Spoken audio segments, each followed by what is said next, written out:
तो नमस्कार दोस्तों, परम एजुकेशन की यूट्यूब चैनल पे आप सभी दोस्तों का स्वागत करते हैं। सीटेट 2025 की अगर तैयारी कर रहे हैं तो आज की क्लास आप लोगों के लिए बहुत ही बेहतर होने वाली है, क्योंकि आज की क्लास में हम बात करेंगे उन सभी गणित के 15 पेडागोजी के बारे में जो कि आपके एग्जाम में आने की 100% तो नहीं, लगभग 50% संभावना है, क्योंकि इसमें उन प्रश्नों को रखा गया है जो कम से कम 3 से 4 बार रिपीट हुए हैं। तो शुरू करते हैं आज के पहले प्रश्न से, लेकिन आगे बढ़ने से पहले बता दें कि जितने भी लोगों ने अभी तक हमारे चैनल को सब्सक्राइब नहीं किया है तो सब्सक्राइब करके शेयर कर दीजिए अपने अपने ग्रुपों में, ताकि अधिक से अधिक लोग हमारे चैनल से जुड़ सकें। और साथ में टेलीग्राम चैनल को ज्वाइन करके वहां से आप पीडीएफ प्राप्त कर सकते हैं क्लास के बाद। तो शुरू करते हैं आज के पहले प्रश्न से। तो पहला प्रश्न देखिए बहुत ही बेहतर हमारा है। पहला प्रश्न हमारा ये कह रहा है कि गणित की शिक्षा में सबसे उपयुक्त मूल्यांकन विधि कौन सी है। देखिए यहाँ पे क्या कहा है कि सबसे उपयुक्त मूल्यांकन विधि की बात किया है, ये कौन सी है। तो पहला कह रहा है कि मौखिक, दूसरा लिखित, तीसरा परियोजना, चौथा करा है सतत और व्यापक मूल्यांकन। तो आप लोगों को पता है कि जो मौखिक होता है केवल वह केवल क्या, एक केवल पे ध्यान देता है। इतना याद रखिएगा, टैग वर्ड का प्रयोग करके हम लोग प्रश्नों को सॉल्व करेंगे। मौखिक की बात किया है और यहाँ पे उपयुक्त, यहाँ पे मूल्यांकन विधि की बात किया है, विधि में संपूर्ण आता है। यहाँ पे मौखिक की बात किया है, केवल पे लिखित की बात किया है, इसमें भी केवल शब्द आया है। और यहाँ पे परियोजना कर रहा है कि किसी कार्य को बना कर करना। लेकिन यहाँ पे देखिए सतत और व्यापक मूल्यांकन की बात किया है, CCE की बात कर रहा है, संपूर्ण यहाँ पे बात किया है, सबको एक साथ लेके चलने की। तो इसका राइट आंसर जो जाएगा आपका ऑप्शन नंबर यहाँ पे 4 सही होगा। इसकी व्याख्या क्या है उसको भी देख लेते हैं, आइए। व्याख्या में बताया गया है, यहाँ पे देखिए, यहाँ पे बताया गया है कि स्टैंडिंग बताया गया है, साथ में स्किल को बताया गया है और क्रिएटिव को बताया गया है, साथ में यहाँ पे फोकस करने की बात किया है, हॉरिस्टिक की बात किया है, डेवलपमेंट की बात किया है। यहाँ पे कहा है जस्ट मार्क पे, यहाँ पे नहीं केवल कहा है, केवल अंकों पे बात नहीं किया है। यहाँ पे स्किल पे बात किया है, क्रिएटिव पे बात किया है, फोकस पे बात किया है, हॉरिस्टिक पे बात किया है, डेवलपमेंट पे बात किया है। जबकि यहाँ पे हिंदी में यहाँ पे दिया गया है कि CCE छात्रों के समझ और कौशल और रचनात्मक निरंतरता मूल्यांकन करता है। ये केवल क्या करता है, अंकों पर आधारित नहीं होता है, बल्कि समग्र यहाँ पे विकास पर ध्यान केंद्रित करता है। तो राइट आंसर यहाँ पे ऑप्शन नंबर यहाँ पे 4 इसका सही होगा। अगर क्लास बेहतर लग रही है तो एक बार सब्सक्राइब जरूर करिएगा, उस चैनल को शेयर जरूर करिएगा अपने अपने ग्रुपों में, क्योंकि आज की क्लास बहुत ही बेहतर है। और 20 प्रश्न यहाँ पे रखा गया है, टारगेट आप लोगों का 15 प्रश्नों का है। कोई भी आपका डाउट हो तो कमेंट बॉक्स में यहाँ पे क्या करिएगा, यहाँ पे अपना कमेंट छोड़ दीजिएगा, उसे बता दिया जाएगा आप लोगों को। तो यहाँ पे देखिए दूसरा हमारा यहाँ पे क्या कर रहा है, दूसरा ये करा कि एक कुशल गणित शिक्षक, यहाँ पे देखिए एक जो बेहतरीन शिक्षक है उसकी बात कर रहा है, कक्षा में सबसे पहले किस बात पर ध्यान देता है। यानी क्लास में जाने से पहले सबसे पहले एक जो टीचर होता है वो क्या करता है। मान लीजिए आप विद्यालय में गए और सबसे पहले आपका फोकस किस चीज़ पे होगा, अगर आप गणित के शिक्षक है तो पहला कर रहा है यहाँ पे पाठ्य पुस्तक पर पढ़ाने पर, दूसरा सूत्र रटवाना। देखिए ये रटवाना शब्द एक निगेटिव है, उसे हम काटते हुए चलेंगे, जो भी तुरंत आपको लगे ऑप्शन में कि ये नेगेटिव वर्ड है। पॉजिटिव पूछा तो नेगेटिव वर्ड काटते चलिएगा, अगर नेगेटिव पूछा तो पॉजिटिव वर्ड काटते चलिएगा। यहाँ पे देखिए, यहाँ पे पूछा है आपका पॉजिटिव शब्द पूछा है, तो पाठ पुस्तक पर ध्यान केंद्रित की बात कर रहा है, इसे एक बार रखते हैं होल्ड पे। दूसरा कर रहा है कि यहाँ पे सूत्र रटवाने की बात कर रहा है, जो कि गलत आपका है, सूत्र रटवाना नहीं होगा। संकलात्मक स्पष्टता, देखिए जब तक स्पष्टता नहीं होगी बालक कुछ भी नहीं करेगा।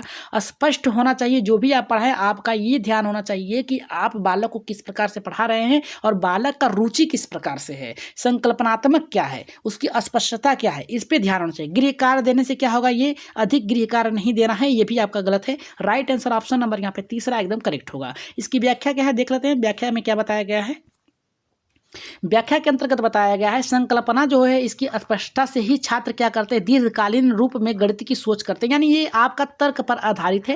यहाँ पे याद रखिएगा, डेवलपमेंट पे लॉन्ग टर्म पे यहाँ पे आधारित है, मैथमेटिकल थिंकिंग पर है, जो कि बालक क्या करता है, क्रिएटिविटी करता है, यानी सोचता है। तो यहाँ पे राइट आंसर जो गया था आपका ऑप्शन नंबर यहाँ पे इसका दूसरे का तीसरा था। आगे बढ़ रहे हैं, यहाँ पे अपना कमेंट बॉक्स में जो है अपना उत्तर देते जाइएगा, बताइएगा कितने प्रश्न आप लोग सही कर रहे हैं आज की क्लास से। यहाँ पे करा, यहाँ पे संख्याओं की भावना, यानी जो नंबर यहाँ पे सेंस है उसका अर्थ क्या है, यानी फिर नंबर करा है, नंबर सेंस यहाँ पे रिफ्रेश क्या है। तो पहला करा है कि बड़ी संख्याएं गिनना। देखिए बड़ी संख्याओं का मतलब होता है करा कि 22 गिनना है, डायरेक्ट आपको 1 से छोड़कर 22 तक जा रहा है, 99 गिनना है, 999 गिनना है।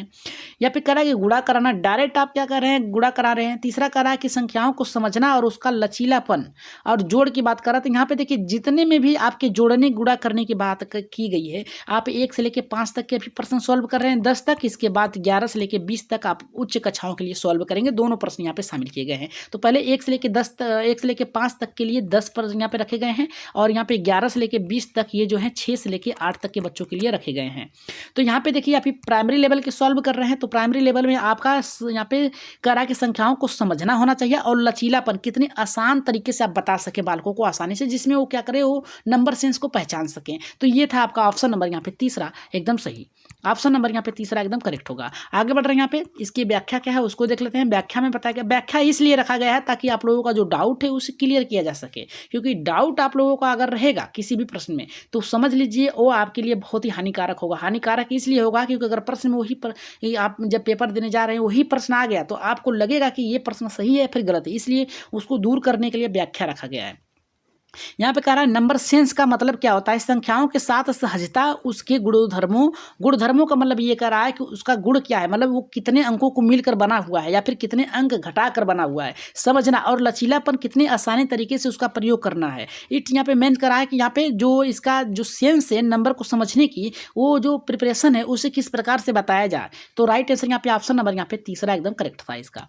आगे बढ़ रहे हैं यहाँ पे नेक्स्ट प्रश्न पे, जो कि चौथा प्रश्न है। चौथा प्रश्न हमारा ये कह रहा है कि यदि जो छात्र गणित से डरता है, यदि कोई छात्र है वो गणित से डरता है तो शिक्षक के रूप में आप क्या करना चाहेंगे। मान लीजिए आप एक टीचर हैं और क्लास में जा रहे हैं, क्लास में जाने के बाद एक छात्र जो है वो समझ जाता है कि जो टीचर आए हैं वो गणित को ही पढ़ाएंगे, और गणित को पढ़ाने का मतलब ये है कि उसे डर लगेगा कि मैं इस सवाल को नहीं कर पाऊंगा, क्योंकि हिंदी आप बोलचाल की भाषा करते हैं तो उसे समझ लेते, लेकिन गणित एक ऐसा सब्जेक्ट है अगर आपको समझ में आ गया तो सभी प्रश्नों को आसानी से एकदम सॉल्व कर लेंगे, अगर नहीं आए तो आप उससे भागने लगेंगे। तो शिक्षक के रूप में आप क्या करेंगे। तो पहला यहाँ पे देखिए क्या कर रहा है, दंड देना। दंड देना एक निगेटिव वर्ड है, याद रखिएगा, ये आपका निगेटिव पॉइंट है, ये नेगेटिव पॉइंट है, इतना याद रखिएगा। अतिरिक्त गृहकार, ये भी नेगेटिव पॉइंट है, अतिरिक्त गृहकार नहीं, जितना हो सके उतना ही दीजिए, उससे अधिक ना दीजिए, नेगेटिव पॉइंट है। करा खेल आधारित गतिविधियों से पढ़ाना है, आप 1 से लेकर 5 तक के बच्चों को पढ़ा रहे हैं तो सबसे उपयुक्त तरीका होगा खेल आधारित अधिगम का प्रयोग करना। इसमें देखिए क्या करेंगे आप, जिस बालक को नहीं आ रहा है तो आप ग्रुप में बांट दीजिए,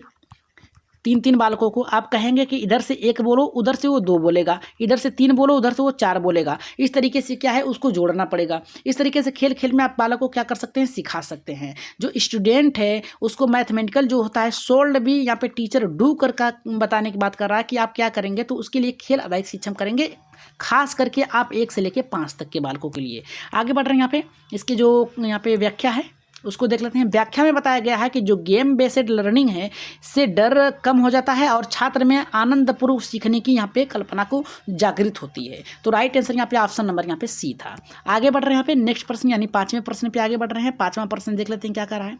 ये प्रश्न बहुत ही बेहतर है, इसका आंसर आप लोग कमेंट बॉक्स में दीजिएगा और नेगेटिव और पॉजिटिव शब्द का यहाँ पे टैग वर्ड का प्रयोग करके इसका आंसर दीजिएगा। यहाँ पे देखिए कह रहा है कि एरर एनालिसिस की हेल्प की बात कर रहा है, तो यहाँ पे कह रहा है त्रुटियों का विश्लेषण शिक्षक को किस में सहायता करता है। तो कह रहा है कि error analysis help the teacher इन, यानी किस में करता है। तो पहला कह रहा है कि छात्रों को दंड देने में, ये नेगेटिव पॉइंट है, इसे काट दे रहे हैं। बचा आपका 3 में से आपको कमेंट बॉक्स में उत्तर बताना है और देखते हैं कितने लोगों ने बहुत ही बेहतर तरीके से सीखा है तो इसका आंसर देंगे। तो यहाँ पे कह रहा है कि परीक्षा में अंक दिलाने के लिए, दूसरा कह रहा है हमारा यहाँ पे छात्र की सोच को समझने के लिए, और चौथा कह रहा है कि छात्रों को रटवाने के लिए। तो आपको ऑप्शन इसमें से, यानी पहला तो हमने बता ही दिया नहीं होगा, तो आपको ऑप्शन में से बताना है यहाँ पे बी, सी और डी, इसमें से बताना है कि कौन सा आंसर सही होगा और कमेंट बॉक्स में इसका आंसर बताइएगा 5वें का। आगे बढ़ रहे हैं यहाँ पे नेक्स्ट प्रश्न पे, जो कि आपका छठा प्रश्न है। छठा प्रश्न हमारा कह रहा है कि गणित की पढ़ाई में समस्या समाधान, यहाँ पे जो प्रॉब्लम है सोल्विंग का किसका हिस्सा है, यानी जो समस्या समाधान कौन किसका हिस्सा है। तो पहला कह रहा है कि problem solving in the part of, कह रहा है कि इस किसका है। तो पहला कह रहा है रटने की प्रक्रिया का, दूसरा खोज आधारित अधिगम का, तीसरा कह रहा है कि परीक्षा केंद्रित पढ़ाई पे, चौथा कह रहा है कि अनुशासक। देखिए अनुशासन, अभ्यास और यहाँ पे रटना, ये दोनों जो है यहाँ पे आपका नेगेटिव पॉइंट है। क्या है, नेगेटिव पॉइंट है। तो इसमें तो नहीं होगा, आपका परीक्षा केंद्रित भी नहीं होगा क्योंकि आप 1 से लेकर 5 तक के बालकों का यहाँ पे प्रश्न सॉल्व करा रहे हैं। तो राइट आंसर जाएगा खोज आधारित अधिगम होगा, क्योंकि बालक इसमें क्या करता है, खोज का यानी अपने से करके जो त्रुटियां हैं उसे क्या करता है, गलती करता है, फिर इसके बाद उस पर विचार करता है कि किस प्रकार से उसे सॉल्व करना है। राइट आंसर आपका ऑप्शन नंबर दूसरे के साथ जाएगा। यहाँ पे देखिए इसका राइट आंसर दूसरा है। इसमें क्या बताया गया है, कह रहा है कि प्रॉब्लम सोल्विंग छात्रों को सोचने और रणनीति बनाने की समाधान खोजने की क्षमता को विकसित करता है। जब प्रमोट है इस यहाँ पे थिंकिंग जो है इसको क्या करता है, डिस्कवरिंग कराता है, सोल्यूशन करता है, मतलब क्या करता है, उसे रोकता है और उसे रोक कर क्या करता है, अपनी गलतियों को रोक कर वो आगे बढ़ता है, उस पर एक निर्णय लेता है जो कि एक उचित होता है। और राइट आंसर के साथ आपका आंसर जाएगा बी के साथ, यानी दूसरा ऑप्शन सही होगा। 7वें प्रश्न पे आगे बढ़ते हैं। क्लास बेहतर लग रही हो तो एक बार सब्सक्राइब जरूर करिएगा और चैनल को शेयर कर दीजिएगा अपने अपने ग्रुपों में। और आगे बढ़ते हैं यहाँ पे प्रश्न पे। 7वां प्रश्न हमारा यहाँ पे देखिए क्या कर रहा है कि प्राथमिक स्तर पर गणित की अवधारणा बच्चों को कैसी दी जानी चाहिए, मतलब का जो प्राथमिक है यानी 1 से लेकर 5 तक की जो कक्षाएं हैं उसके लिए किस प्रकार की यहाँ पे अवधारणा यानी जो भी शिक्षा है किसी देनी चाहिए। तो पहला करा है अमूर्त। अमूर्त जो जाएगा आपका 1 से लेकर 5 तक का तो नहीं जाएगा, 6 से लेकर 8 तक के बालकों के लिए जाएगा, इतना याद रखिएगा। यहाँ पे व्याख्या करा है, व्याख्या भी आप जाएंगे 6 से लेकर 8 तक की, क्योंकि व्याख्या आप देंगे बालक समझ नहीं पाएगा, 1 से लेकर 5 तक का बालक है। तीसरा करा कि ठोस अनुभवों और रणनीतियों के माध्यम से, ठोस अनुभव का मतलब समझ रहे हैं यहाँ पे किससे दिया है, ये मूर्त वस्तुओं पे दिया है। मूर्त वस्तुओं का मतलब होता है जो उसके वातावरण में हैं उसे दिखाकर सिखाने की बात करा। और यहाँ पे गतिविधियों मतलब खुद से करा कर यानी खेल के माध्यम से, गतिविधियों का यहाँ पे मतलब है यहाँ पे खेल से, किसे खेल से। अब कठिन सवालों से तो आपका जाएगा 6 से लेकर 8 तक। तो राइट आंसर ऑप्शन नंबर यहाँ पे जितने लोगों का दूसरा आया एकदम, तीसरा आया एकदम करेक्ट होगा। इसकी व्याख्या क्या है उसको देख लेते हैं। व्याख्या में क्या बताया गया है, इसमें बताया गया है कि जो यहाँ पे बच्चे हैं उसकी समझ मजबूत करते हैं और अमूर्त जो है यहाँ पे संकल्पनाओं की नींव रखते हैं। जो कॉन्क्रीट होते हैं यहाँ पे एक्सपीरियंस होते हैं उसके लिए क्या करता है बालक की जो नींव होता है अमूर्त चिंतन को। यहाँ पे देखिए मूर्त हमेशा 1 से लेकर 5 तक अगर बालक है तो उसे मूर्त से शुरू करेंगे और इसके बाद आप अमूर्त पे आगे बढ़ेंगे, यानी दिखाकर उस पर विचार करना, फिर इसके बाद न हो वस्तु उस पर दिखाना। ये होगा ऑप्शन नंबर सी एकदम सही होगा। आगे बढ़ रहे हैं यहाँ पे अगले प्रश्न पे जो कि है 8वां प्रश्न। ये देखिए कह रहा है संख्या रेखा नंबर लाइन जो है इसका उपयोग किसके लिए किया जाता है, यानी जो नंबर लाइन है कैन बी यूज फॉर किसके लिए किया जाता है। तो पहला करा है कि केवल जोड़ के लिए, केवल घटाना के लिए। देखिए केवल शब्द जहां पर भी हो वो आपका क्या है निगेटिव वर्ड है, निगेटिव वर्ड है उसे तुरंत काटिएगा आप लोग। और यहाँ पर करा जोड़ घटाना गुणा भाग के लिए, केवल पहाड़े के लिए। देखिए यहाँ पर भी नेगेटिव वर्ड है, याद रखिएगा नेगेटिव वर्ड है, इसे काट दीजिएगा। राइट आंसर ऑप्शन नंबर जोड़ घटाना गुणा भाग के लिए किया जाता है। तो जितने भी लोगों का 8वें का यहाँ पे ऑप्शन नंबर यहाँ पे तीसरा आया है एकदम करेक्ट होगा। इसकी व्याख्या क्या है देख लेते हैं। व्याख्या में क्या बताया गया है, व्याख्या में बताया गया है जो नंबर लाइन है बहुविकल्पी साधन है, याद रखिएगा बहुउपयोगी साधन है, सॉरी यहाँ पे बहुविकल्पी नहीं होगा, बहुउपयोगी साधन है जिससे क्या होता है अनेक यहाँ पे गणितीय श्रृंखलाओं को सीखने किया जाता है। जैसे मान लीजिए यहाँ पे 0 है और संख्या रेखा है, यहाँ से आप क्या करेंगे इसके बाद जाएंगे तो आप क्या करेंगे यहाँ पे प्लस है, ठीक है, इसको प्लस के माध्यम से बता सकेंगे। और इधर जो जाएगा आपका, इधर जाएगा आपका तो आप इसे माइनस के रूप में बता सकते हैं, यानी घटाना भी और जोड़ना भी बता सकते हैं इस तरीके से। तो ये थे आज के आपके 8वें प्रश्न। आगे बढ़ रहे हैं यहाँ पे 9वें प्रश्न पे। 9वां प्रश्न देखिए हमारा क्या कर रहा है कि गणितीय जो तर्क है को बढ़ाने के लिए, पढ़ाने के लिए या सॉरी यहाँ पे बढ़ाने के लिए कौन सा तरीका उचित हो। कह रहा है कि बीच मैथड यहाँ पे कह रहा है कि मैथमेटिकल रीजनिंग कौन सी है, रीजनिंग कौन सी है। तो पहला कह रहा है सीधा उत्तर देना, दूसरा खोज और अन्वेषण, तीसरा कह रहा है उत्तर रटवाना, चौथा कह रहा है कि केवल अंक देना। देखिए केवल शब्द, रटवाना शब्द ये क्या है आपका नेगेटिव वर्ड है, लेकिन यहाँ पे अन्वेषण दिया है, खोज करने की बात कर रहा है। खोज मिस भी होता है, अन्वेषण होता है, अन्वेषण मिस होता है, खोज। ये आपके एक ही उत्तर है। राइट आंसर ऑप्शन नंबर यहाँ पे दूसरा एकदम सही होगा। सीधा उत्तर तो नहीं देंगे। यहाँ पे इसकी व्याख्या क्या है उसको देख लेते हैं। व्याख्या में बताया गया है कि जो यहाँ पे एक्सप्लोरिंग है इसके लिए छात्र खुद से क्या कर सकते हैं, यहाँ पे खोजते हैं जिसमें उसकी तर्क शक्ति का विकसित होता है। क्या लिखा है भाई यहाँ पे एक्सप्लोरेशन लिखा है, सॉरी यहाँ पे exploration allowed student to discover pattern. यहाँ पे करा है कि बूस्टिंग टू रीजनिंग, यहाँ पे करा है रिसोर्सिंग। तो राइट आंसर यहाँ पे क्या होगा आपका ऑप्शन नंबर यहाँ पे बी होगा, रिशोर्निंग लिखा है, सॉरी यहाँ पे गलती हो गई, इसके लिए क्षमा चाहेंगे। यहाँ पे कह रहा है 10वां प्रश्न क्या कर रहा है, क्या कह रहा है कि बच्चों का पूर्व ज्ञान जो है का महत्व क्या है। पहले कह रहा है कि आपका पुरानी बातें भुलवाने के लिए, देखिए गलत होगा। कह रहा है कि नई अवधारणा से जोड़कर पढ़ाने के लिए, एकदम राइट आंसर होगा।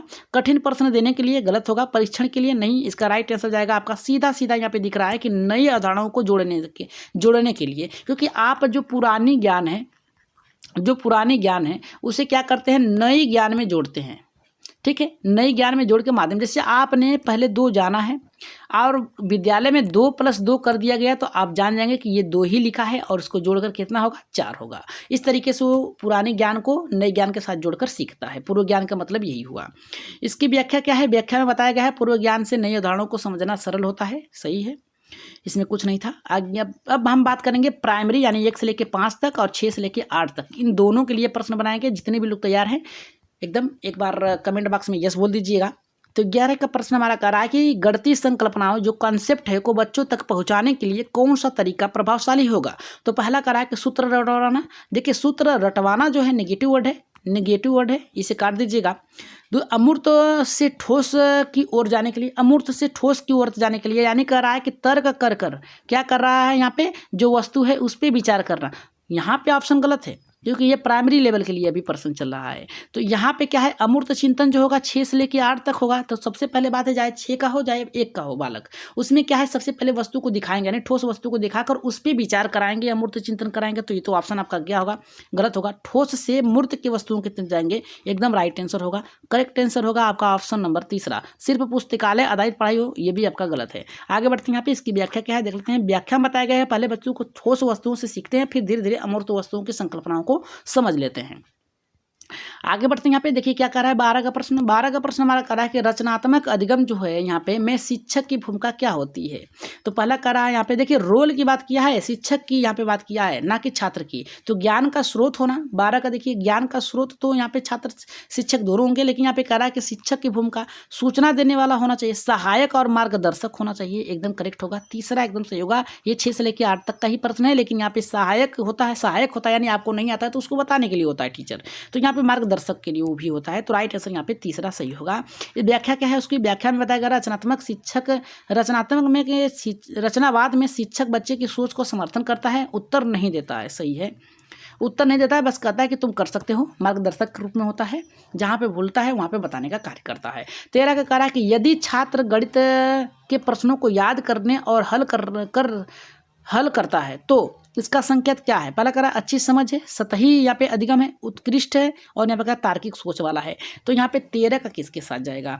अगर 13 की बात किया जाए तो सतही सोच वाला है। क्या है सतही, सतही का मतलब होता है तार्किक, याद रखिएगा। कह रहा है कि यदि कोई छात्र गणित के प्रश्नों को याद करके हल करता है, तर्क विचार सॉरी यहाँ पे तार्किक नहीं होगा, यहाँ पे क्या कर रहा है याद करके हल करता है। तो क्या है वो याद करके लिए मतलब सूत्र याद कर लेता है, फिर इसके बाद क्या करता है उस पर विचार करता है, तो यानी याद करके उसे सॉल्व करता है, मतलब पहले से देखा है उसको देख लिया, तो सतही होगा। एक गहरी होता है जो तार्किक होता है, सतही जो होता है अतार्किक होता है। तो राइट आंसर यहाँ पे जाएगा, दूसरे के साथ जाएगा। यहाँ पे देखिए सिर्फ याद करके हल करना समझ कमी और रटने पर निर्भर कर दिखाई देता है, तो ये सतही होता है। यहाँ पे 14% बात करें, 14 का करा है कि धारणा निर्माण, कह रहा है कि धारणा निर्माण यहाँ पे कॉन्सेप्ट यहाँ पे करा कि फॉर्मेशन को बढ़ावा देने के लिए कौन सी गतिविधि यहाँ पे सबसे उपयुक्त होगी। तो पहला करा उदाहरण और गिनती, यहाँ पे गिनती की वस्तुएं देना। दूसरा करा है परिभाषा रटवाना, रटवाना दिया है, याद रखिएगा नेगेटिव वर्ड है। तीसरा करा सीधे अभ्यास देना, ये भी नेगेटिव वर्ड है, सीधे नहीं, जब तक आप पढ़ा नहीं लेंगे तब तक आप उस पर क्या करेंगे, आप अभ्यास प्रश्न नहीं देंगे। कह रहा है गृह प्रश्न नहीं देना। तो राइट आंसर यहाँ पे किसके साथ जाएगा 14 का। तो 14 का जो राइट आंसर होगा आपका उदाहरण और गिनती की वस्तुएं देना। उदाहरण देंगे तो बालक आसानी से सीख लेगा, 1 से लेकर 5 तक के बालकों के लिए। आगे बढ़ते हैं, इसकी व्याख्या क्या है। व्याख्या में बताया गया है कि बच्चे उदाहरणों से जल्दी अस्थायी रूप से सीखते हैं। यहाँ पे देखिए क्या किया है, 15वां प्रश्न कह रहा है कि खोज आधारित अधिगम जो होता है, डिस्कवरी लर्निंग जो है, इसका प्रमुख लाभ क्या है। तो पहला कह रहा है समय बचत, विषय जल्दी खत्म होना, गहरी समझ का यहाँ पे कह रहा है कि विकास होना, शिक्षक की मेहनत कम होना। तो राइट आंसर यहाँ पे देखिए, यहाँ पे कह रहा है खोज की बात कर रहा है, तो याद रखिएगा। तो अगर खोज की बात कर रहा है तो किससे संबंधित होगा, 15 का खोज की बात कर रहा है तो गहरी समझ रखेगा, यानी तर्क करेगा। अब इसमें आप तर्क खोजिए, किसमें तर्क दिख रहा है। विषय जल्दी खत्म करने में तो तर्क नहीं होगा, समझ की बात करता है तो तर्क है, लेकिन यहाँ पे गहरी समझ को विकास करता है तो शिक्षक की मेहनत यहाँ पे कम होंगी। तो यहाँ पे छात्र से पूछा है, तो आप यहाँ पे राइट आंसर जाएगा आपका, तीसरे के साथ जाएगा। आगे बढ़ते हैं, यहाँ पे इसकी व्याख्या क्या है, व्याख्या देख लेते हैं। जब छात्र स्वयं से उत्तर खोजते हैं तो उन्हें अवधारणा बेहतर तरीके से समझ आती है, एकदम सही है। 16वें प्रश्न पे आगे बढ़ते हैं। 16 का हमारा करा कि गणित की शिक्षण में चित्रों और यहाँ पे चार्ट का उपयोग क्यों किया जाता है। करा कि सजावट के लिए, गलत है। करा कि बच्चों को व्यस्त रखने के लिए, ये भी गलत है। अवधारणा को दृष्टिगत और सरल बनाने के लिए, एकदम सही है। करेक्ट आंसर जाएगा आपका ऑप्शन नंबर यहाँ पे तीसरे के साथ जाएगा। आगे बढ़ते हैं, इसकी व्याख्या क्या है, व्याख्या में देख लेते हैं। करा कि चित्र और चार्ट अमूर्त विचारों से पे दृश्य रूप देते हैं जो बच्चों को, जैसे मान लीजिए चित्र यहाँ पे बताया गया है, चित्र में कुछ कहानियां लिखी गई हैं, तो कहानियों पे बालक क्या करेगा, तर्क करेगा, चिंतन करेगा, काश मैं भी ऐसा होता। तो ये जाएगा राइट आंसर आपका तीसरे की। आगे बढ़ते हैं, यहाँ पे आज की क्लास का 17वां प्रश्न कह रहा है कि गणितीय चिंतन को बढ़ावा देने के लिए सबसे अच्छा तरीका क्या है। पहला कह रहा है उत्तर बताना, गलत है। खुला हुआ यहाँ पे प्रश्न देने के लिए, एकदम राइट आंसर जाएगा यहाँ पे खुला हुआ है, यानी एक प्रश्न पूछें उसका उत्तर कई तरीकों से आए, तो ये क्या होगा, अभिसारी चिंतन होगा। अभिसारी चिंतन की बात कर रहा है ये, अभिसारी चिंतन की बात कर रहा है, तो ये राइट आंसर होगा आपका दूसरा। आगे बढ़ते हैं यहाँ पे इसकी व्याख्या पे। व्याख्या देख लेते हैं क्या, आप खुले प्रश्न वाले सोच जो होते हैं तर्क व्यक्त करते हैं और अवसर देते हैं बालकों को अपने बातों को रखने के लिए। यहाँ पे कह रहा है कि गणित में अंतर विषयी दृष्टिकोण का क्या लाभ है। तो पहला कह रहा है गणित को कठिन बनाता है, अलग अलग विषयों में भ्रम पैदा करता है, गणित को यथार्थ जीवन से जोड़ता है और केवल विज्ञान से जोड़। देखिए केवल शब्द यहाँ पे है, कठिन शब्द यहाँ पे है, भ्रम है, ये सब क्या है आपके निगेटिव वर्ड है। क्या है, निगेटिव वर्ड है, और ये आपका पॉजिटिव वर्ड है। तो राइट आंसर यहाँ पे जाएगा गणित को यथार्थ जीवन से जोड़कर पढ़ाने के लिए, क्योंकि अगर बालक जॉब नहीं कर रहा है तो अपने जीवन में लेन देन कर सकता है। ये है आज की 18वें प्रश्न। आगे बढ़ते हैं यहाँ पे इसकी व्याख्या में। गणित को विज्ञान और पर्यावरण, कला आदि से जोड़ना बच्चों में व्यावहारिक सोच को विकसित करता है। सही है। इसकी आज की 19वें प्रश्न पे आगे बढ़ते हैं। 19वां कह रहा है कि बच्चों को विभाजन की संकल्पना को समझाने के लिए सबसे उपयुक्त तरीका क्या है। गुणा का उल्टा सिखाना, यानी 2 गुणे 4 करना, 4 दूना के 8, या फिर 4 गुणे 2 करना 8। बात तो ये कही हुआ।